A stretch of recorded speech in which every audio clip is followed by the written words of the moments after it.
My son was in agony and needed my kidney. My daughter-in-law told me, "It's your duty. You're his mother."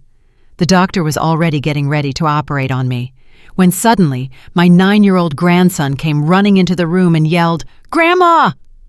I'll tell the truth about why my dad really needs your kidney.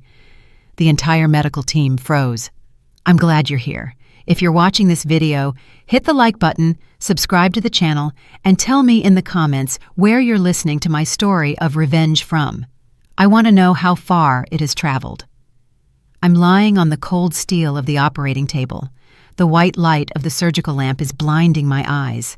It's so bright, I want to squeeze them shut with all my might. But I can't. My whole body is stiff. And it's not from the cold.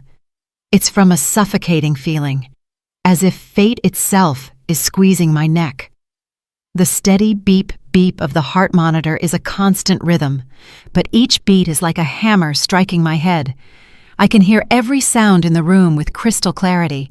The metallic clinking of instruments as the nurse arranges them, the rustle of paper as Dr. Evans reviews my file, and even the faint whispers from the other side of the glass, where my daughter-in-law, Rebecca, is with her parents. I try to lift my gaze toward the opaque glass. There's Rebecca, her arms crossed over her chest, with a gaze as sharp as a razor blade. She's whispering something to her parents, but her eyes never leave me. It's as if she's giving me an order. Sign it now. Do it. Don't hesitate. I've already signed the consent form to donate my kidney to my son Adam. That paper must be somewhere on the doctor's desk now, my shaky signature and unchangeable commitment. The nurse holds the syringe, and the anesthesia gleams under the light. I close my eyes. I try to take a deep breath, but my chest feels as heavy as lead. I think of Adam, my oldest son, whom I raised and sacrificed my whole life to protect. He's in the room next door, weak, waiting for my kidney to survive. I tell myself this is the right thing to do. As a mother, I have to do it.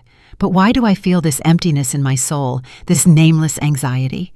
Suddenly, a thunderous noise startles me.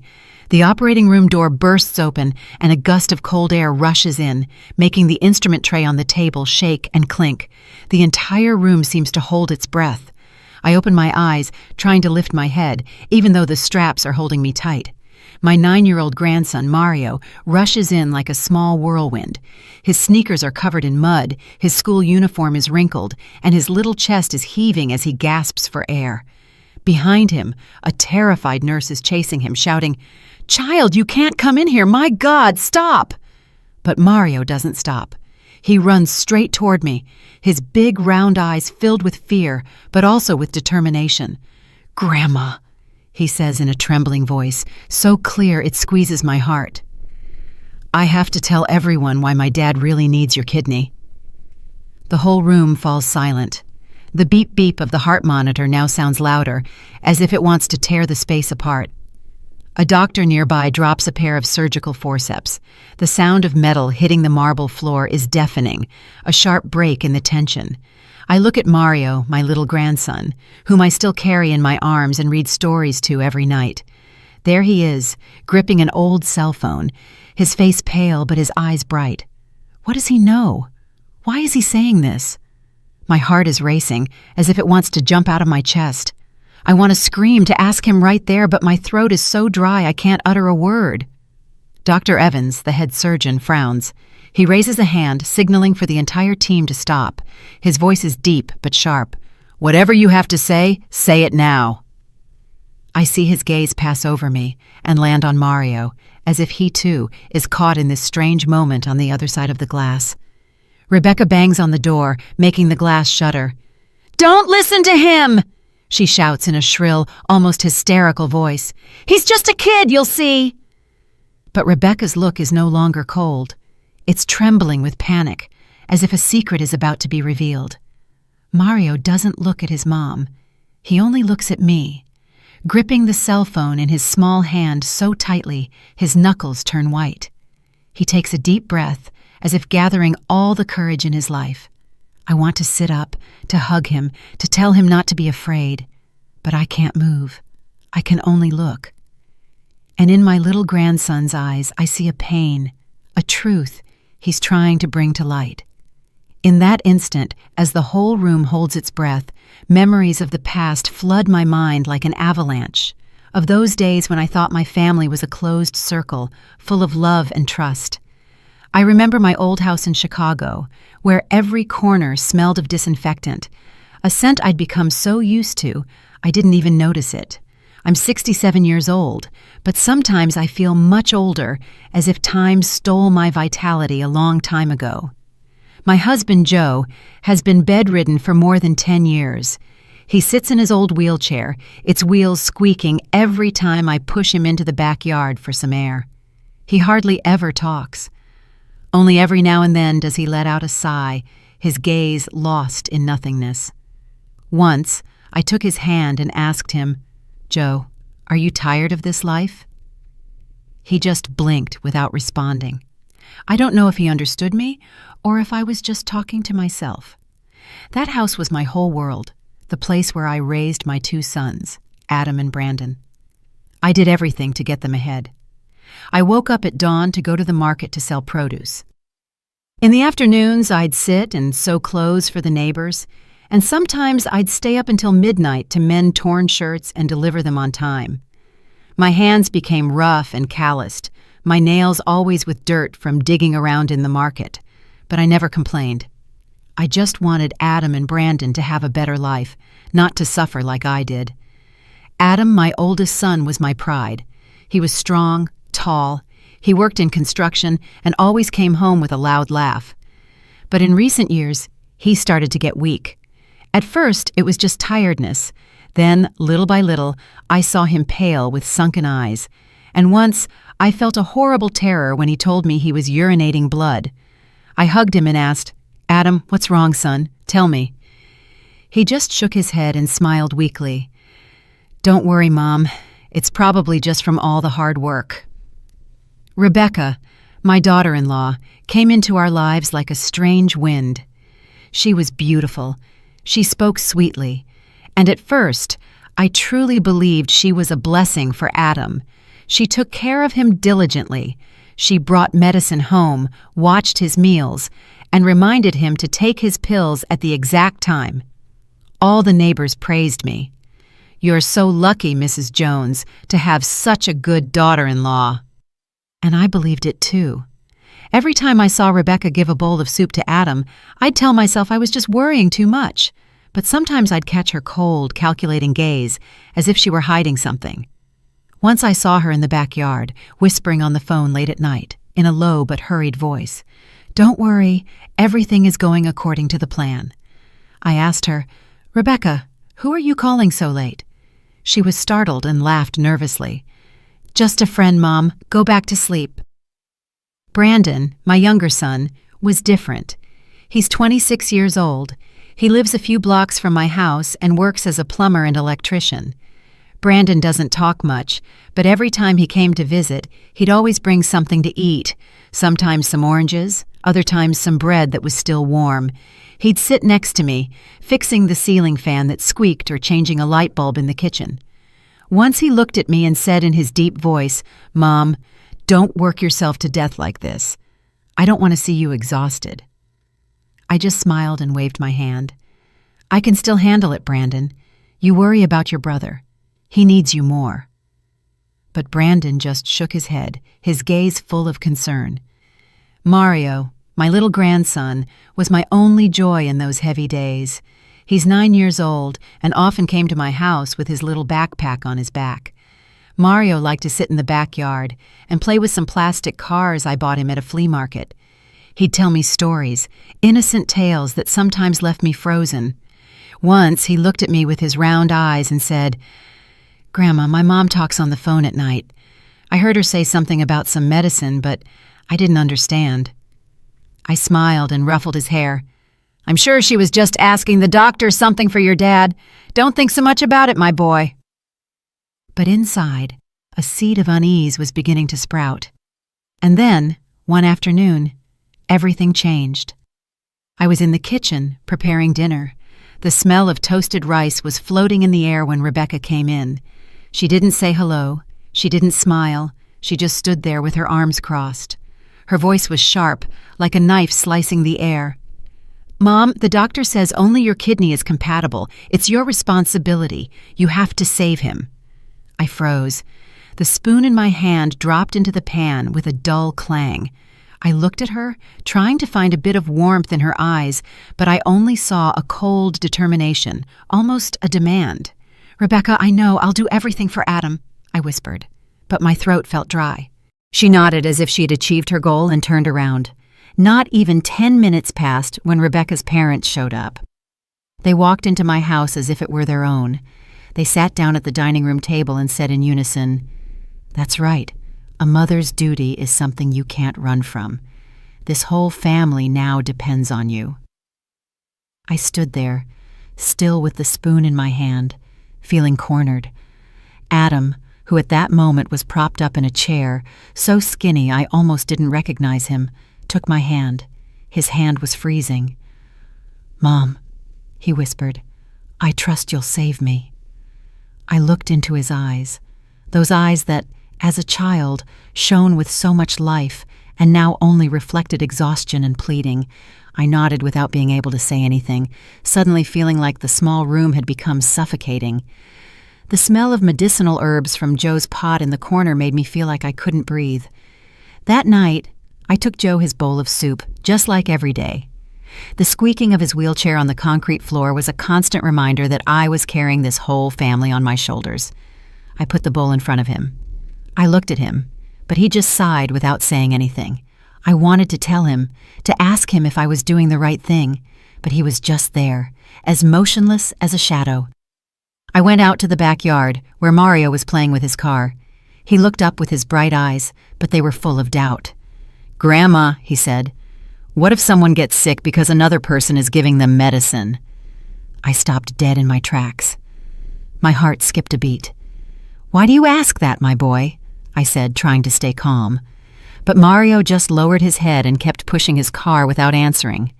What I didn't know was that at that moment I was on the edge of an abyss, and only a few more steps would make me fall.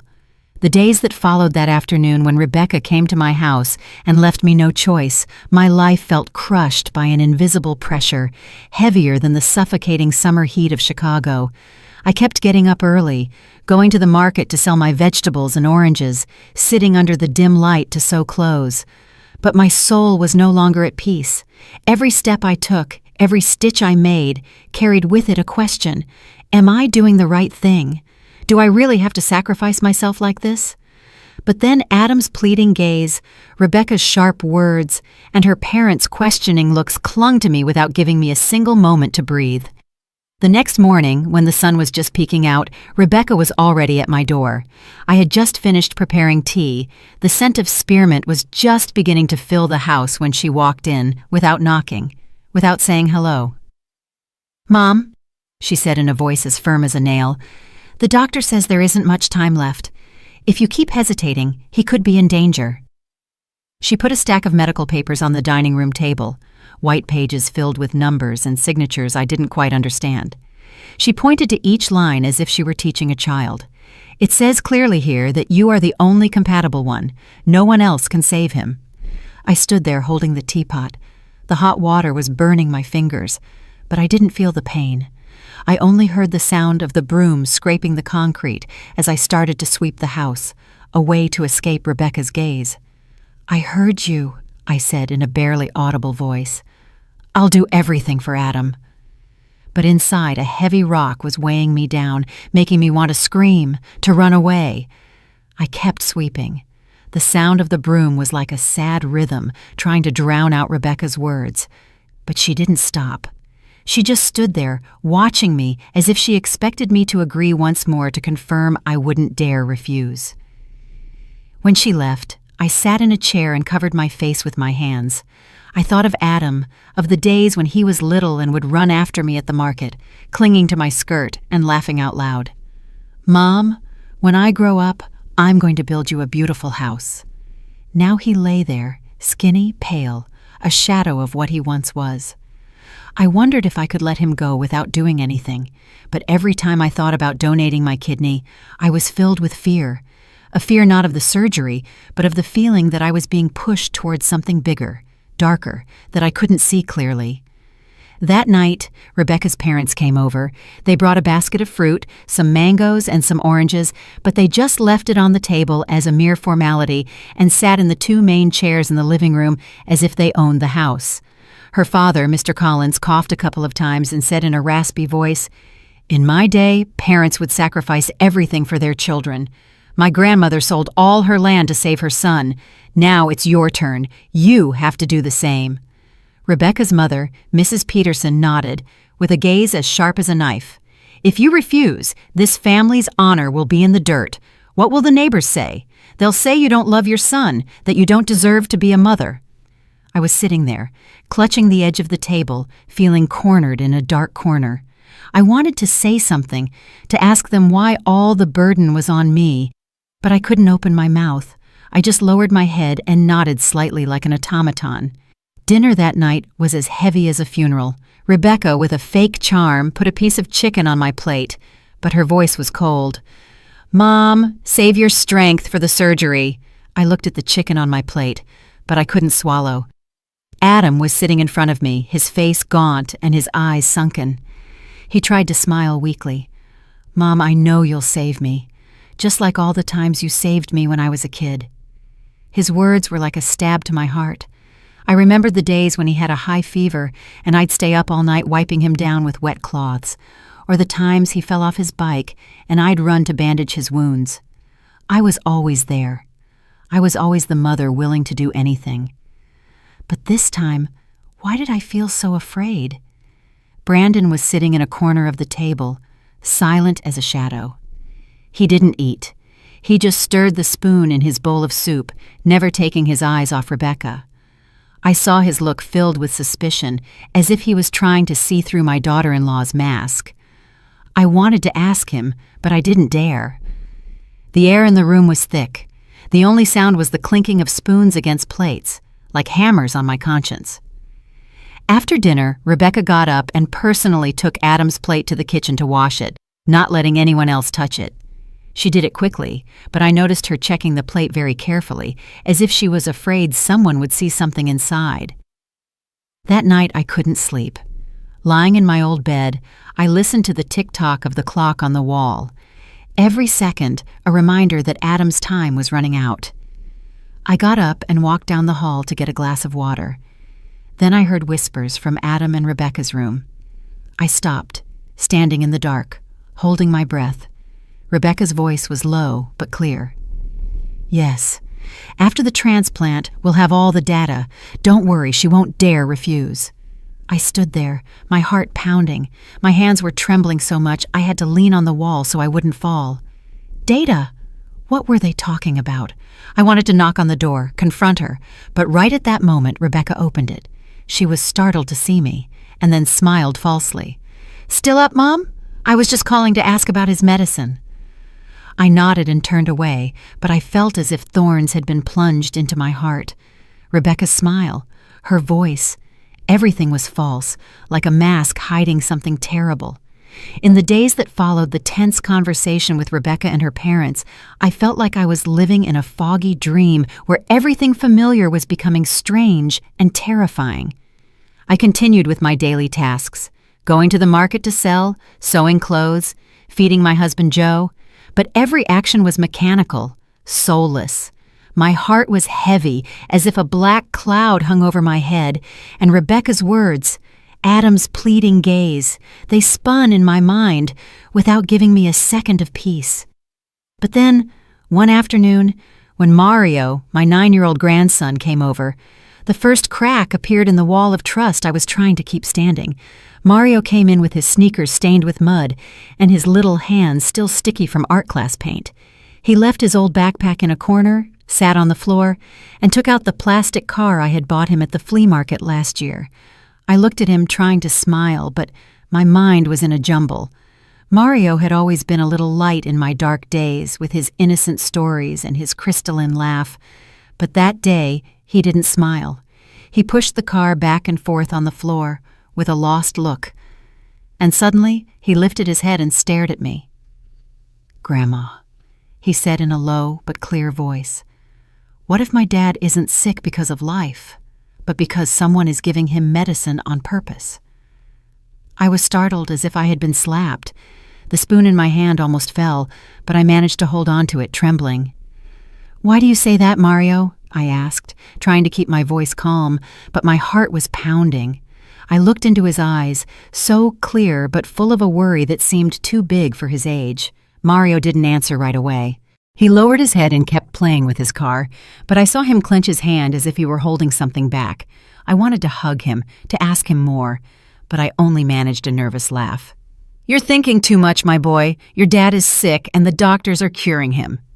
But my smile was forced, and Mario didn't return it. He just looked at me.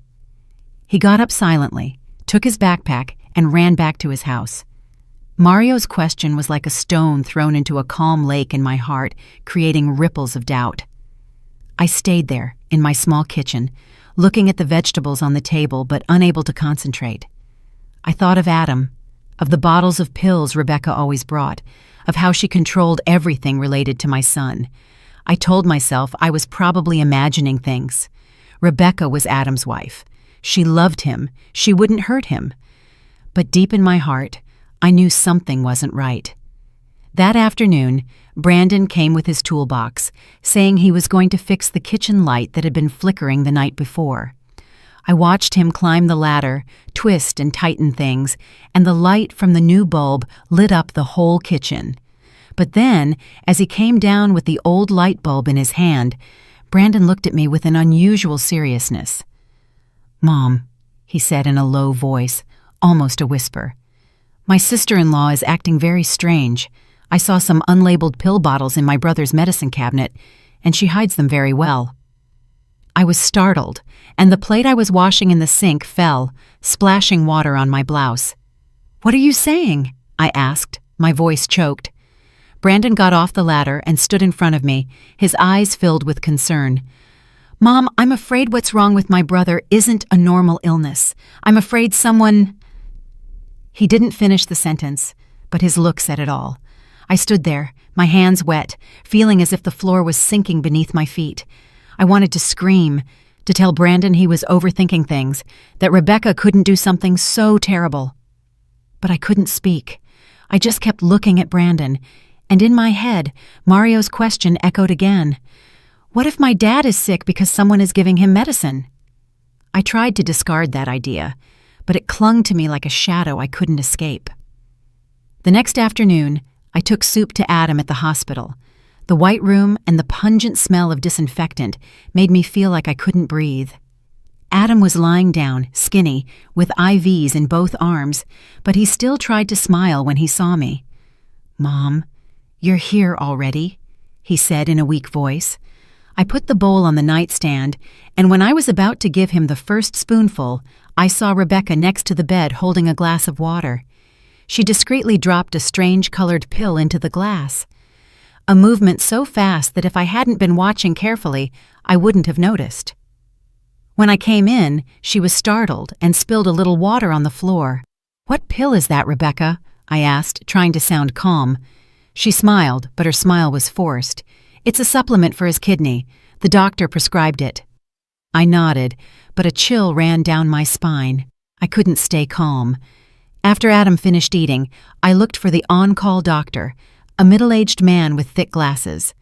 "Doctor," I asked in a trembling voice, "did you prescribe any new kidney supplements for Adam?" He was surprised and checked the file. "No, we haven't prescribed anything new. The current medication is sufficient." His answer left me frozen. I stood in the hospital hallway listening to the announcements over the loudspeaker, but my mind was blank. Rebecca had lied. What was that pill? Why did she have to hide it? At sunset, Mario came to my house again. This time he didn't play with his car. He sat in a chair and took an old cell phone with a broken screen from his backpack. "Grandma," he said in a low but firm voice, "I want you to listen to this." He typed something and handed me the phone. A recording played. It was Rebecca's voice, whispering but clear. "After the transplant, the test results will be perfect. Don't worry. She won't dare refuse." I dropped the phone. My hands were shaking uncontrollably. I looked at Mario, my little grandson, and saw that his eyes were red, as if he was just as scared as I was. "I found it on my mom's old phone," he said in a choked voice. "I don't know what it is, but I thought you should know." I hugged Mario, trying to hold back the tears. "You're so brave, my boy," I whispered. But inside, everything was falling apart. Test results. What was Rebecca talking about? I thought of Adam, of the unlabeled bottles, of Brandon's suspicious look, of the strange-colored pill in the glass of water. They were loose pieces of a puzzle, but little by little they were fitting together, forming a picture I didn't dare look at directly. That night, I didn't sleep. I sat in my silent house, listening to the tick-tock of the clock. Every second, a reminder that Adam's time was running out. One morning I went to the hospital carrying an old plastic container with hot food. The smell of rice and stewed meat escaped from the edges. Adam's room was white, cold, and the smell of disinfectant was so strong I had a hard time breathing. I had gotten used to that environment, but that day I felt it pressing on my chest. Adam was lying there with sunken eyes and a pale face, but he still tried to smile when he saw me. "Mom, you're here so early," he said in a voice as weak as a sigh. I put the food on the nightstand and tried to smile, but a storm was raging inside me. The doubts of the previous days, Mario's question, Brandon's warning, all screamed in my head without giving me peace. Rebecca was already there, sitting next to Adam's bed, staring at the IV bag that dripped slowly. She didn't look at me. She didn't say hello. She just nodded silently, as if my presence was a given. On the nightstand, I noticed a small pill bottle with the cap ajar, half hidden under a crumpled paper napkin. The bottle had no label. It was just a white plastic container with some strange blue pills inside. I picked it up, trying to keep my voice firm. "What medicine is this, Rebecca?" She was startled. She almost jumped and snatched the bottle from my hands so fast that it made me step back. "They're just vitamins, Mom," she said with a smile as fake as cheap paint. "The doctor prescribed them to help his kidney." I nodded, but a chill ran down my spine. Rebecca's smile, the way she snatched the bottle from me. Everything was wrong, as if she were hiding a secret I wasn't supposed to know. I sat next to Adam and started to feed him, but my mind was somewhere else. I thought about the unlabeled bottle, about what Brandon had said about the strange medicines Rebecca was hiding. I thought about Mario, about his innocent but sharp question. What if my dad is sick because someone is giving him medicine? I wanted to ask Rebecca right there. I wanted to scream and demand the truth, but I was afraid that if I opened my mouth, everything would fall apart and I'd lose Adam forever. I looked at my son as he struggled to swallow each bite and told myself, "Mary, you have to calm down. You have to find out what's going on first." At noon, Brandon came to the hospital. He walked in with his hands still stained with grease from work and his old shirt worn out at the shoulders. He didn't say anything. He just sat silently in a corner, watching Rebecca, who was in the hallway talking to a nurse. When she left, Brandon came up to me and took a small plastic bag from his backpack. "Mom, I want you to see this," he whispered in a voice as tense as a guitar string. He showed me his phone. On the screen were some blurry photos, but clear enough to stop my heart. It was Rebecca in the hospital parking lot, discreetly taking a small bag from the trunk of her car and handing it to an unknown man. The man was wearing a black jacket and a cap that covered most of his face, but I could clearly see the bag of medicine in Rebecca's hand. "I took these photos yesterday," Brandon said in a trembling voice. "I followed her because I thought her behavior was very strange. Mom, I'm afraid she's doing something to my brother Adam." I was speechless, gripping the phone so tightly my knuckles turned white. The cold floor of the hospital seemed to absorb all the warmth from my body. "Brandon," I whispered, "are you sure? Did you hear what they were saying?" Brandon shook his head, his eyes red. I couldn't hear well, but I saw her give the bag to the man, and he handed her an envelope. "Mom, this isn't normal." I looked into Brandon's eyes. I saw the concern and the rage in them, and I knew he wasn't lying, but I still didn't want to believe it. Rebecca was Adam's wife. She had sworn to take care of him. How could she do something so terrible? That afternoon, when I returned home, Mario came again. He didn't run or play as usual. Instead, he sat silently in a chair, hugging his backpack. "Grandma," he said in a low but determined voice, "I want you to hear something." He took the old cell phone with the broken screen from his backpack and, trembling, played an audio file. Rebecca's voice echoed, whispered, but clear as a knife, plunging into my heart. "After the transplant, the data will be complete. Don't worry, that old woman won't dare refuse. This result is worth 100 times more." I became rigid. I dropped the phone on the table, my hands shaking uncontrollably. I looked at Mario, my little grandson, and saw his eyes were red, his lips pressed together as if he was holding back tears. "I found it on my mom's old phone," he said in a choked voice. "I don't know what it is, but I thought you should know." I hugged Mario, feeling as if the whole world was collapsing at my feet. "You're so brave, Mario," I whispered, but my voice broke and tears rolled down my cheeks. I thought of Adam, of the unlabeled bottles, of Brandon's photos, of Mario's recording. They were loose pieces, but they were fitting together, painting a dark picture I didn't dare confront. What was Rebecca doing? What data? What results? And why did she say, "That old woman won't dare refuse"? I felt betrayed, not just by Rebecca, but by my own faith in family, in love. That night I didn't sleep. I sat in my silent house, listening to the sirens of an ambulance in the street, the red and blue lights flashing through the window like cuts in my soul. I thought of Adam, of how he was getting weaker every day, of the strange medicines, of Rebecca's calculating whispers. I thought of Brandon, of the suspicion and worry in his eyes, and of Mario, the 9-year-old who had bravely brought me the truth.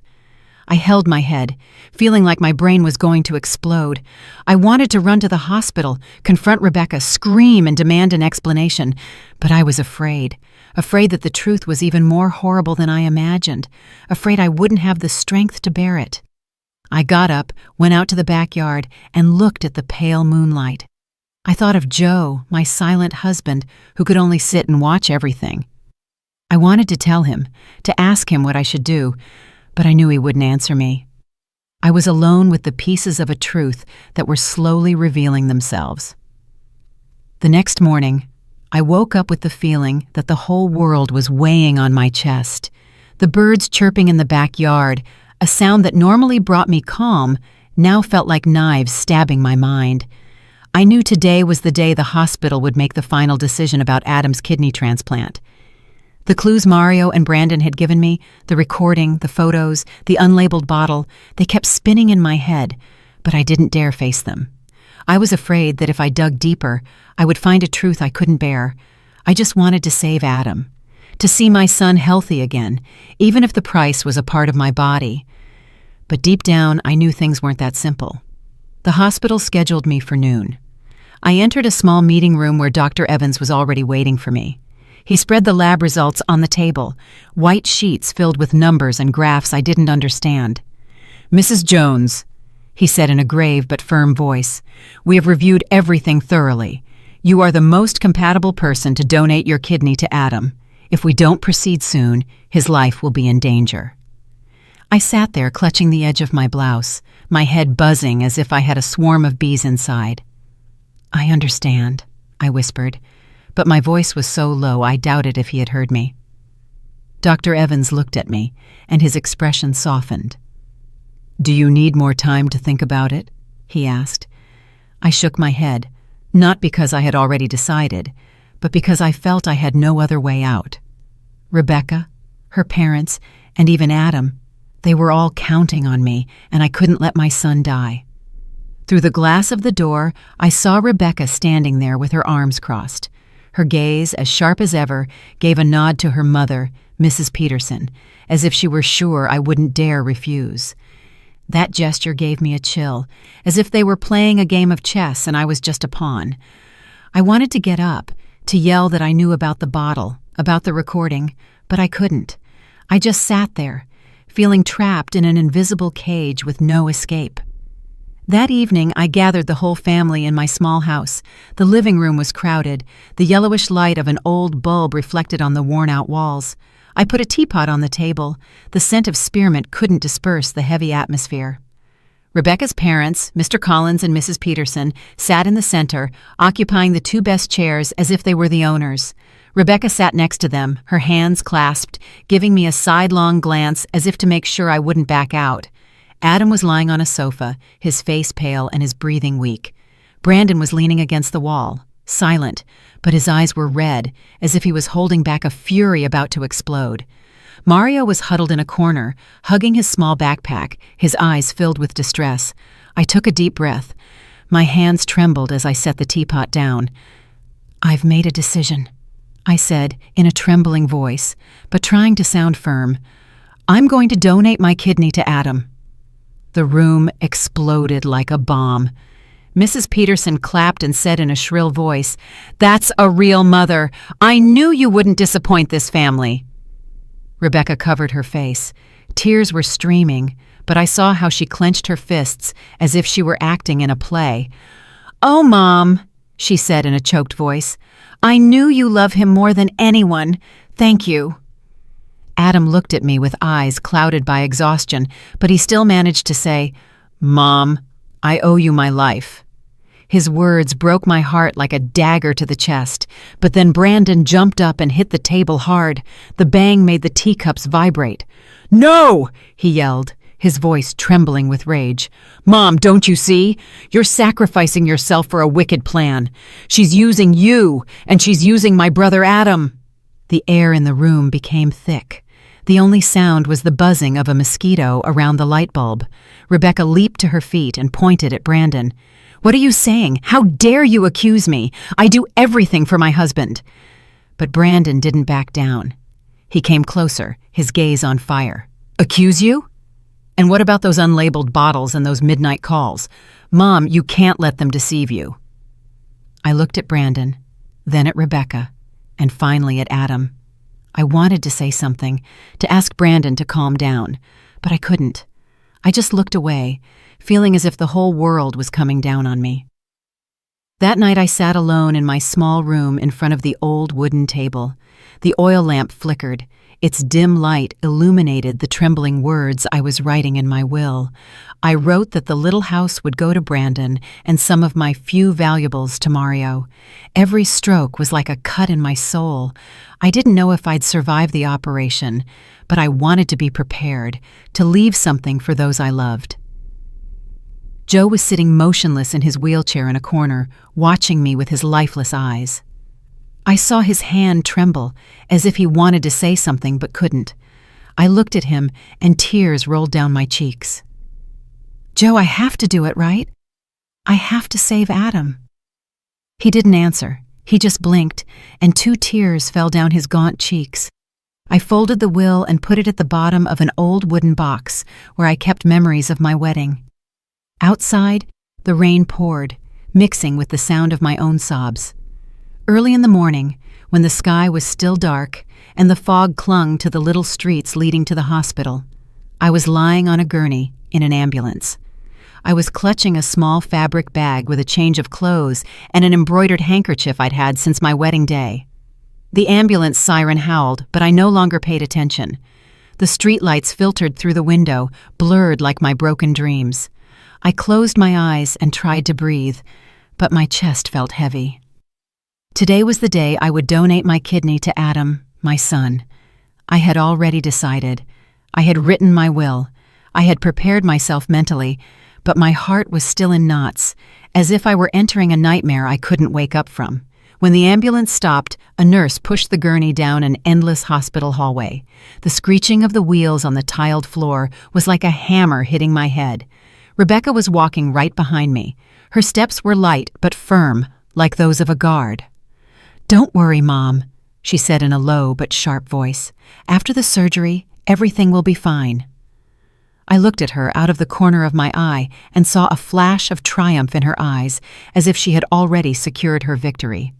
Her smile gave me a chill, not from cold, but from the feeling that I was being led into a plan where I was just a pawn without a will. At the reception, Rebecca's parents, Mr. Collins and Mrs. Peterson, were already there. They were dressed up. Mr. Collins in an old but well-ironed suit, and Mrs. Peterson in a bright red dress, as if they were coming to a big event and not to a surgery. They took Rebecca by the arm and greeted the doctors with an exaggerated friendliness, as if they had known each other all their lives. I heard Mrs. Peterson laugh loudly as she said to a young doctor, "Thank you for all your support, doctor. We won't forget this favor." I stood there, clutching my fabric bag, feeling like a stranger in my own story. Adam had already been taken to a waiting room. They allowed me to see him before I went into the operating room. The small room was cold, and his skinny arms were full of IVs. His face was pale, his eyes sunken, but when he saw me, he tried to smile weakly. "Mom, thank you," he whispered, his voice broken by exhaustion. I took his hand. It was freezing, and I felt like crying. "Adam, I'll do everything to make you get better," I told him, but my voice trembled, as if I were trying to convince myself. I looked into my son's eyes. I saw an absolute trust in them and wondered, am I doing the right thing, or am I risking my life for something I don't fully understand? Suddenly, Brandon came running in with his hands still stained with grease from work. He was gasping. His shirt was soaked with sweat, as if he had run a long distance. "Mom, don't do it," he said, almost pleading as he grabbed me by the shoulders. "I beg you, don't donate the kidney. Something isn't right." I looked at Brandon. I saw his red eyes filled with rage and concern. I wanted to tell him that I had already decided, that I couldn't let Adam die. But the words wouldn't come out. I just put my hand on his, squeezed it gently, and let the nurse take me away. Brandon was left there, powerless, shouting behind me, "Mom, listen to me!" But I didn't turn around. I didn't dare turn around because I was afraid that if I looked into Brandon's eyes, I would fall apart. The hospital hallway was long and cold. The smell of disinfectant was so strong it made me nauseous.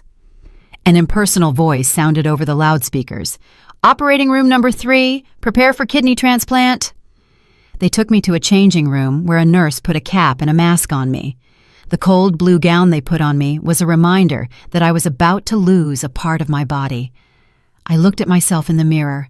I saw my gaunt face, my eyes surrounded by dark circles. I asked myself, "Mary, what are you doing? Are you sure this is the right thing to do?" But then the image of Adam in the hospital bed appeared in my mind, and I gritted my teeth and went on. As I walked down the hallway, I saw Rebecca and Mrs. Peterson standing by a glass window, talking to an unknown man. He was wearing a black jacket and a cap that covered his face, identical to the man in the photo Brandon had shown me. I saw Rebecca hand him an envelope, and he quickly put it in his jacket pocket. My heart started to beat hard. A cold sweat ran down the back of my neck. What were they doing? What was in that envelope? I wanted to stop, to scream and demand an answer, but the nurse took my arm and led me into the operating room. Inside the operating room, the white light shone directly into my eyes, so bright I had to squint. Dr. Evans was there, his face serious but calm. "Everything is ready, Mrs. Jones," he said in a grave voice. "Just relax."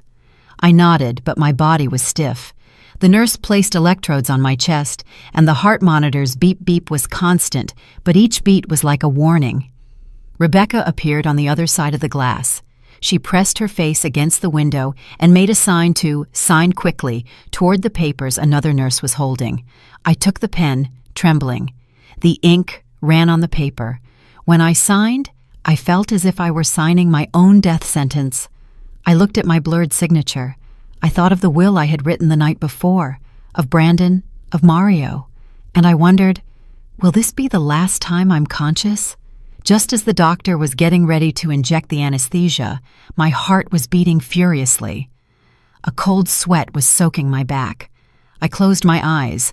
I tried to breathe, but images of Adam, Brandon, Mario, and Rebecca were spinning in my head. I thought of Mario's recording, of the unlabeled bottle, of Brandon's photo. I wanted to stop it all, but I couldn't. I had come too far. I had signed. I had entered this room. I could only lie there, waiting with a fear that was drowning my heart. But then, just as the nurse was about to inject the anesthesia, a crash made the whole room tremble. The door burst open. The screech of the hinges ripped the air. All the doctors and nurses were startled. Some turned around abruptly with panic in their eyes. Mario came in like a small whirlwind. His sneakers were still stained with mud. His school uniform was wrinkled, and his little chest was heaving as he gasped. He was tightly holding his old cell phone with the broken screen as if it were the most valuable thing in the world.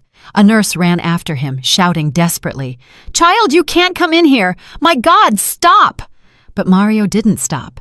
He ran straight toward me, his big round eyes filled with fear, but burning with a determination I had never seen in a child. "Grandma," he said in a trembling voice, but so clear it froze everyone in the room. "I have to tell everyone why my dad really needs your kidney." His words were like a bomb that exploded in my head. I held my breath. My heart seemed to stop. The operating room fell into an absolute silence, broken only by the beep-beep of the heart monitor, which now sounded louder, as if it wanted to shatter the stillness. A nearby doctor dropped a pair of surgical forceps. The metallic sound against the marble floor was deafening, a sharp cut in the tense air. Dr. Evans, the head surgeon, raised a hand, signaling for the entire team to stop. He frowned, but his voice was calm and firm. "Let the boy speak. Whatever you have to say it now." I looked at Mario. I saw his little hand gripping the cell phone, his face pale, but his eyes bright, as if he were carrying the weight of the world on his shoulders. "Get out!" Through the glass, Rebecca banged on the door furiously, making the glass resound. "Don't listen to him!" she shouted in a shrill, almost hysterical voice. "He's just a kid, you'll see!" But Rebecca's gaze was no longer icy cold. It was trembling with panic, as if the secret she had tried so hard to hide was about to come to light. Mario didn't look at his mom. He came up to me, and with trembling hands, he pressed play on the cell phone. A recording played. It was Rebecca's voice, whispered but clear as a knife plunging into my heart. "After the transplant, the test results will be perfect. Don't worry, that old woman won't dare refuse." The entire room seemed to explode in silence. I felt my blood turn to ice, the air get stuck in my throat. Dr. Evans turned abruptly to look at me, his eyes wide with amazement. "Stop!" he ordered in a voice as sharp as a scalpel. "Stop all preparations right now." A nurse quickly withdrew the syringe. The others stood motionless, not daring to move. Rebecca, on the other side of the glass, let out a scream and hit the door. "It's not true! She made it all up! This child is being manipulated!" But her voice broke, as if even she didn't believe her own words. I looked at Mario and saw him burst into tears, but he was still clinging to the cell phone as if it were the last piece of evidence to save me. "I have a video too," he said, his voice choked. "It's when my mom and grandparents are talking about selling medicines." He played a video, and the image appeared on the small screen. Rebecca and Mrs. Peterson in the parking lot, exchanging an envelope with the unknown man I had seen before. Mrs. Peterson's voice was heard. "After this operation, we'll have enough data to sell the medicine abroad. This money will change everything." I lay there, my vision blurred by tears, feeling a mix of horror and relief. Horror for the truth I had tried so hard to avoid, now exposed before everyone, and relief because I finally no longer had to lie to myself. Brandon burst in from the hallway, his face red with anger. "Enough!" he shouted, throwing himself against the glass door to face Rebecca. "You poisoned him! You thought we were all blind?" Before anyone could react, Brandon raised his hand and slapped Rebecca. The dry sound echoed down the hallway, making Mrs. Peterson scream. "How dare you hit my daughter!" But Brandon didn't stop. He pointed at Rebecca, his voice trembling with rage. "What medicines have you been giving him? What did you do to my brother Adam?" Rebecca put a hand to her cheek. Tears were streaming down her face, but in her eyes I saw no regret, only the panic of someone who has been discovered. "You're crazy!" she yelled, turning to Dr. Evans. "Don't listen to them! They're slandering me!" But Dr. Evans didn't answer. He turned pale and addressed a nurse. "This is no longer a surgery. It's a crime scene. Call the police now." A nurse ran out, while the others stood there, looking at each other in confusion. I lay there, feeling the world crumble. Tears were rolling down my cheeks, but I didn't wipe them away. I looked at Mario, my little grandson, who had bravely burst into the operating room to save me. I looked at Brandon, my younger son, who had tried to protect me at all costs. And I thought of Adam, my son, who lay in the room next door, not knowing that the wife he trusted had betrayed him. I stayed there, letting the tears flow, letting the truth seep into every fiber of my being. In that moment, I understood that everything had changed. The truth had burst out like a door being knocked down, and nothing could hide it now. The operating room, which had been cold and silent before, had become a chaotic battlefield. The confused nurses looked at each other, not knowing what to do. Dr. Evans frowned. His sharp gaze scanned each person as if he were trying to maintain order in the middle of the storm. I lay there, my vision blurred by tears, but unable to take my eyes off the scene. The truth Mario had just revealed was like a fire, burning away all the trust I had left. Rebecca, after Brandon's slap, clutched her cheek and yelled in a shrill voice, "How dare you hit me? I do everything for my husband!" Tears were running down her face, but I could clearly see the panic in her eyes. It wasn't the pain of a wife unjustly accused, but the fear of someone who has been discovered. She turned to her parents, grabbing Mrs. Peterson's blouse, her voice choked. "I didn't do anything wrong. I just wanted to save Adam. Dad, Mom, say something." But Mr. Collins and Mrs. Peterson just stood there, their faces pale, unable to say a word. Mrs. Peterson, usually so cunning and bossy, was now just clenching her hands, biting her lips to hold back a tremor. Suddenly, Mrs. Peterson hit the floor with her cane. The dry sound of the wood against the tile echoed, and she pointed directly at me.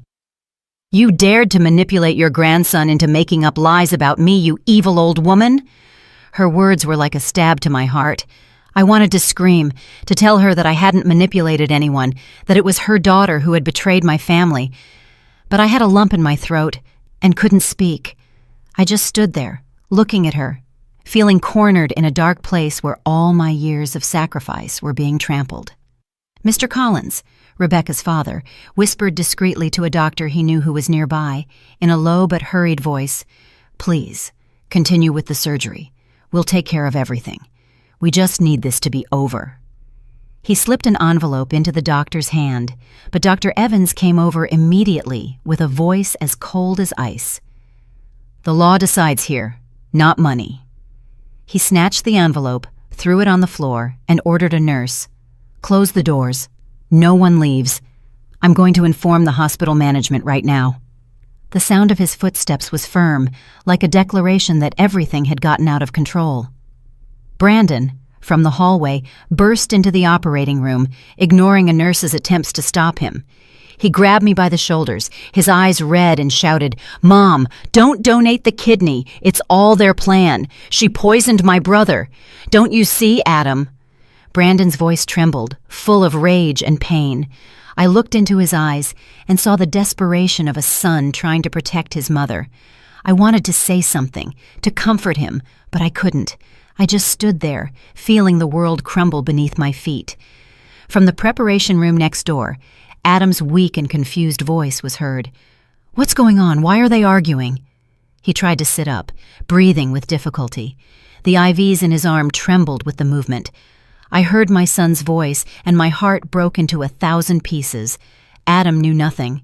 He didn't know that the wife he loved, the one he trusted, had dragged the whole family into a dark conspiracy.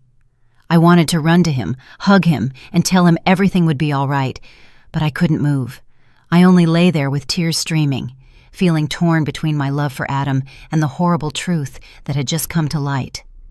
Mario, standing beside me, broke into a fit of sobbing, but he still lifted the cell phone and said in a choked voice, "I have another video. This is when my mom gives the medicines to my grandparents." He played the video, and the image appeared on the small screen. Rebecca and Mrs. Peterson in the parking lot making the exchange with the unknown man. Mrs. Peterson's voice was heard, clear and cold.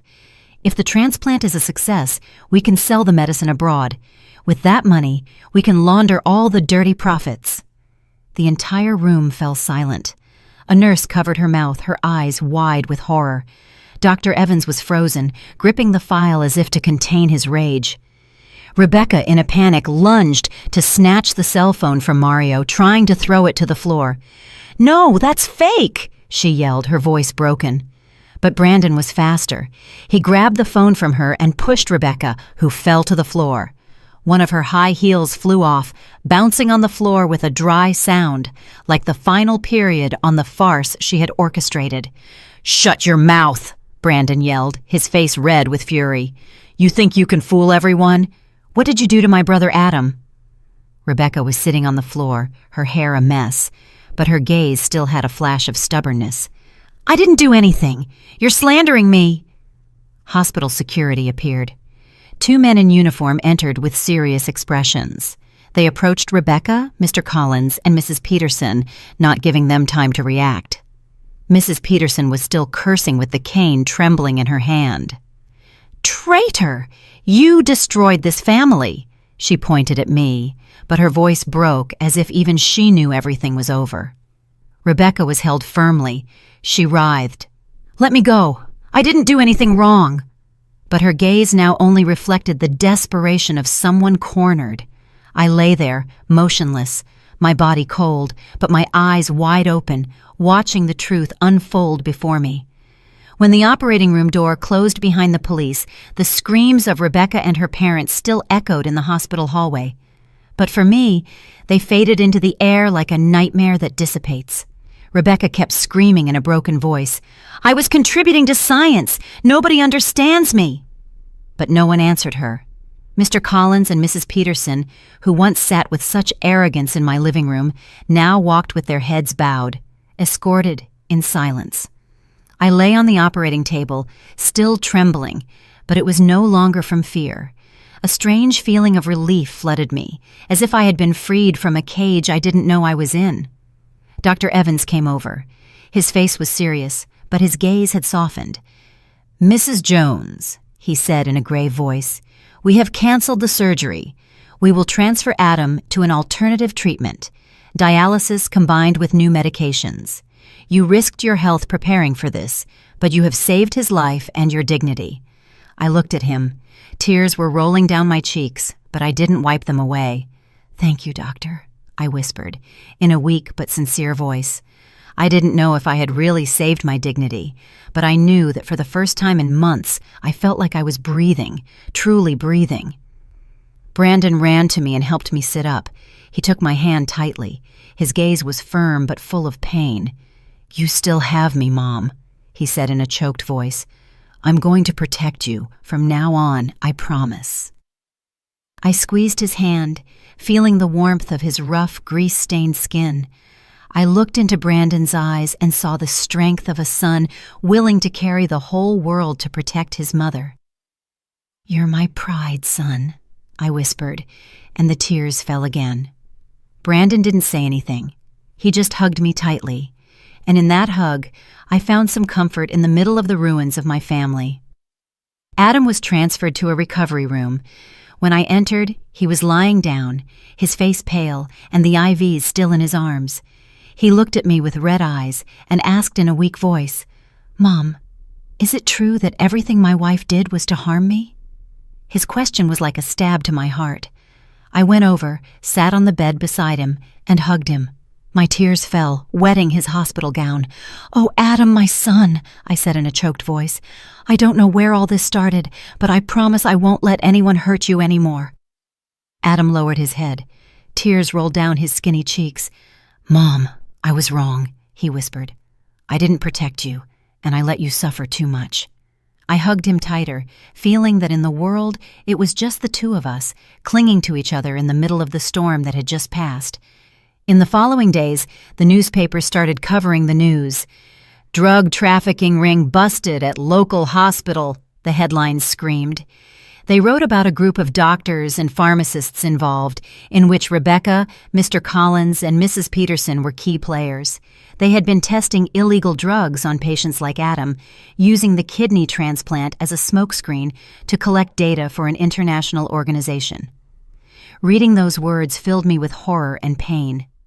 I thought of Rebecca, of the times she served me food, of her sweet words that I now knew were false. I thought of Adam, of the months he suffered without knowing that his own wife was putting him in danger. Adam began his dialysis and medication treatment. His health improved slowly, but steadily. One afternoon he took my hand, lowered his head, and said in a choked voice, "Mom, I was blind. I trusted Rebecca and almost let you lose everything." I stroked his head like I used to when he was a child and told him, "Son, what's important is that you're still here. That's all I need." But in my heart, a scar had formed, not just from Rebecca's betrayal, but because I had let myself be led to the brink between life and death without asking questions. I went back to my little house where Joe was still motionless in his wheelchair. I sat beside him and told him everything, from Mario's recording to the scene of Rebecca being handcuffed. I don't know if he understood everything, but when I finished talking, I saw him blink and 2 tears rolled down his gaunt cheeks. I took his hand, squeezed it, and for the first time in years, I felt a small response from him, a weak squeeze, as if he were trying to tell me he understood. I burst into tears, not from pain, but because I knew that despite everything, I still had him. I still had my family. Mario became the little hero of the neighborhood. The day he came home, he ran to me, hugged me around the neck, and whispered, "Grandma, I'm sorry I took so long to speak up, but at least I got there in time to save you." I laughed through my tears, hugging the boy, feeling the warmth of his small body. "You're the bravest person I know," I said, ruffling his hair. Mario smiled, the first smile I had seen from him in days. I looked into his eyes and saw that his innocence was still there, although it was stained by what he had had to witness.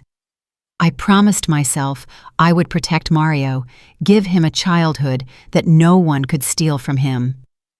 The last night, I sat in my small room under the flickering light of the oil lamp. I opened my old diary and wrote the last lines. Blood doesn't always make you family. Sometimes it's the truth that shows you who really deserves to be called that. I lost a lot, but I found myself.